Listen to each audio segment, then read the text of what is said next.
Sister, ngaktan wai sana yagadro. Yeah, bro. No. Sister ki kay mingko ke? Monica. Yeah, sister Monica je kai de. Ado sister ngasi wang amtang jage. Tare. Nupa masana di sum ya da bukumba adum balai da. Adum mata nam na relation ge kan kan bayaw kro. No, kan de uncle kan de. Leiba su ngam wai aina kar pam jaba mi do ain lai gen kan jai. Yung palo nupa de leiba ngam kro. If my life to my story to taraga if aina acceptable boy bangam bagadi hoy kasum kai di leiba kai di ba.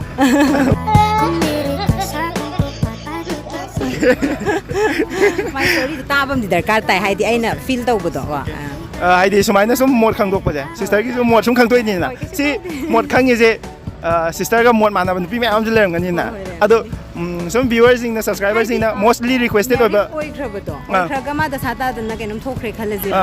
so I did my life one more chance I'm a pibam di thoi dana kwa my punji pung loi loi badi nate dana am tang shoi gradi the mind dum khan badugi line khan bani da asige question ji chama na nai nupa da so hangning ye ba ko ai hangning ye yam hangning bai tare sige question je ko tawo nupi kai gi di pahum loi ta gre ta mo kai hai ni nupi nun chelo ba nupi lo ngam ngadra Ngamoy nupi le.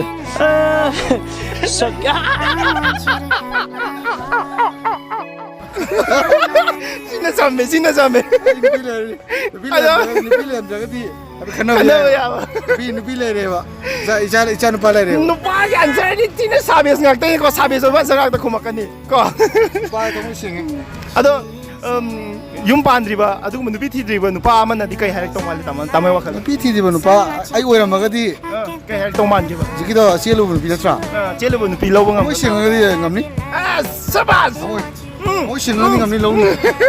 Ado jiti yaro. Ai nupi tira. Cha cha ora.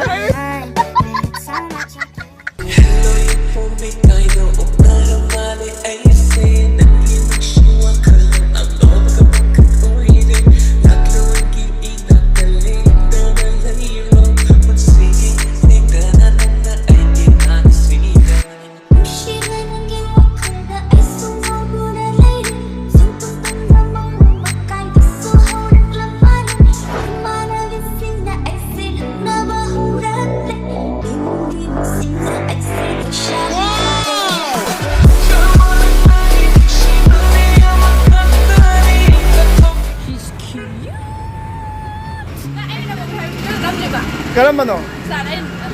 Sila. Karam mano? No one na magalaw. Karam mano nang ono na mai je. Na je karam mano? Ai na mana mon ha ke budo. Adu ne je karam mano kamai to ke ba?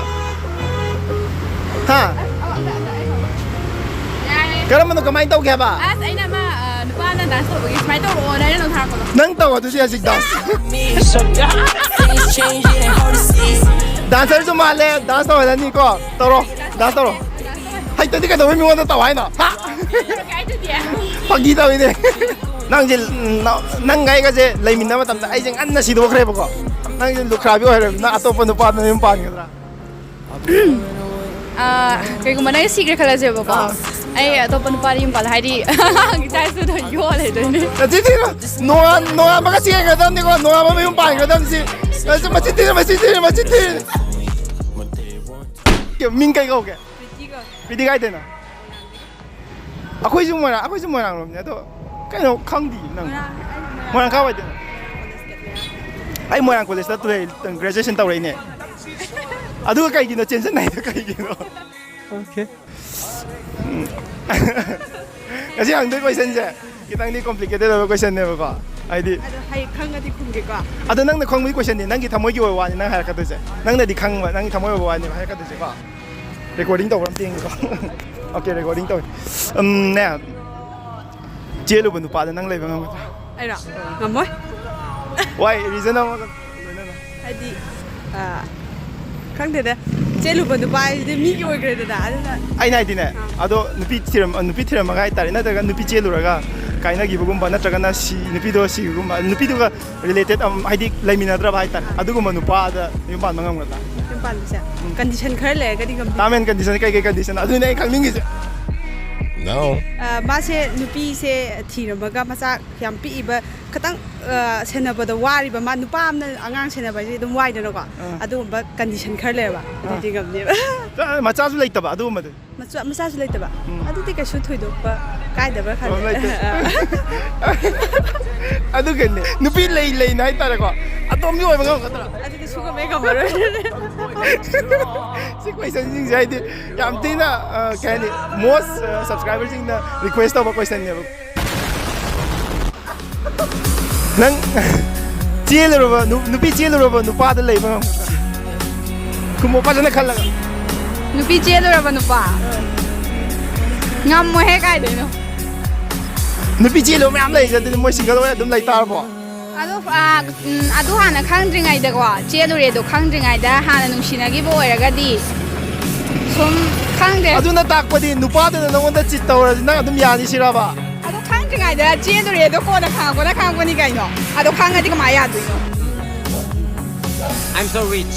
So nang yum pale chelo nupa oila madi ka mai to ba adu di laiba ki ni khan to lai ta re kai ma nungsinagi ai tai di ma chelure se khangan ro no ko maga nungsinaba chelo ba nupa ga di chelure khangan ga no nang natra di nang chance mang jani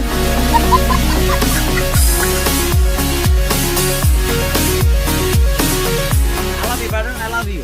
And I know you love me. Peace out, man.